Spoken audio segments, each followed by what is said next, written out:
Hey everybody, welcome back to my channel. My name is Des and this is Books and Stuff. So today I'm reviewing Romeo and Juliette. I chose this one for my next classic because my son was reading it in school and I like to read the same books that he is reading, and this is what they were reading.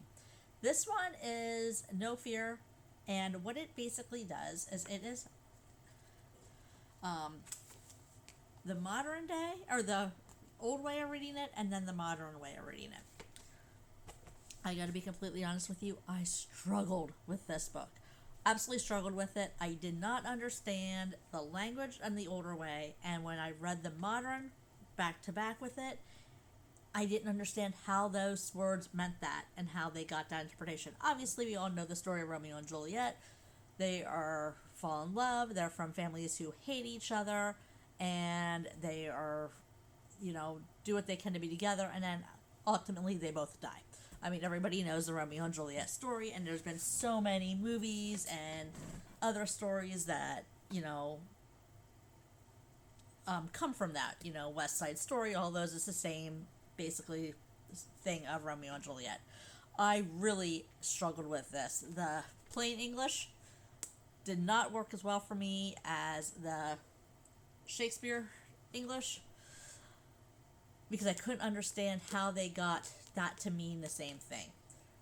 I absolutely struggled with it. I did watch one of the movies that was free on Amazon Prime. That was just as bad. I have years ago obviously saw the Leonardo Decaprio version. It's been a lot of years since I've seen that, and that was not free on any of my streaming devices, so I have not gone back to rewatch that one. But this was absolutely brutal. I don't know what my next classic's going to be. I know he is reading one more in school that I believe is considered a classic, and then I did download Jekyll and Hyde, so that will be coming this year. But Romeo and Juliet, No Fear.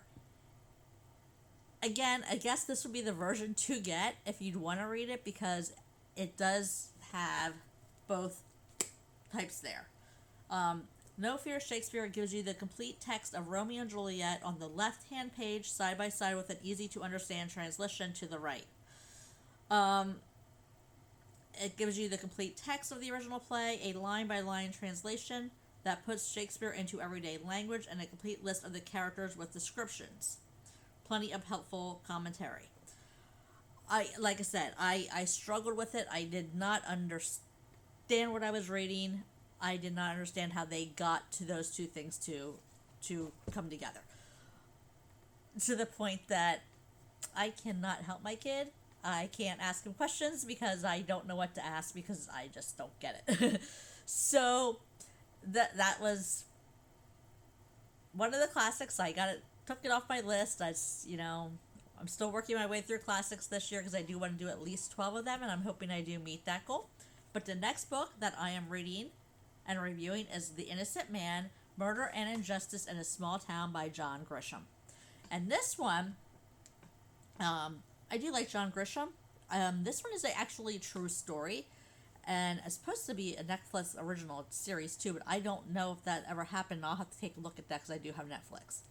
In the town of Ada, Oklahoma, Ron Williamson was going to be the next Mickey Mantle.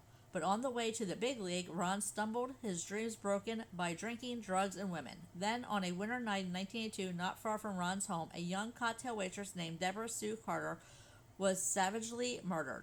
The investigation led nowhere until, on the flimsiest evidence, it led to Ron Williamson.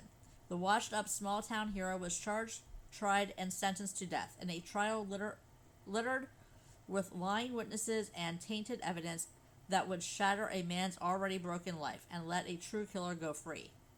Impeccably researched, grippingly told, filled with 11th hour drama, The Innocent Man reads like a page-turning legal thriller. It is a book no American can afford to miss. So that is what I am reading right now, or will be reading. I did kind of start it. And again, it says it's a Netflix series. I have to look that up. I have not seen it.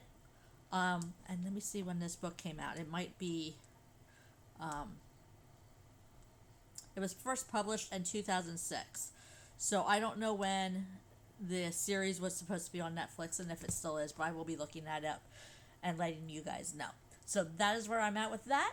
If you've read it, let me know. Comment below. I'd like to hear your thoughts, and that'll be my next book that I'm reviewing for you guys.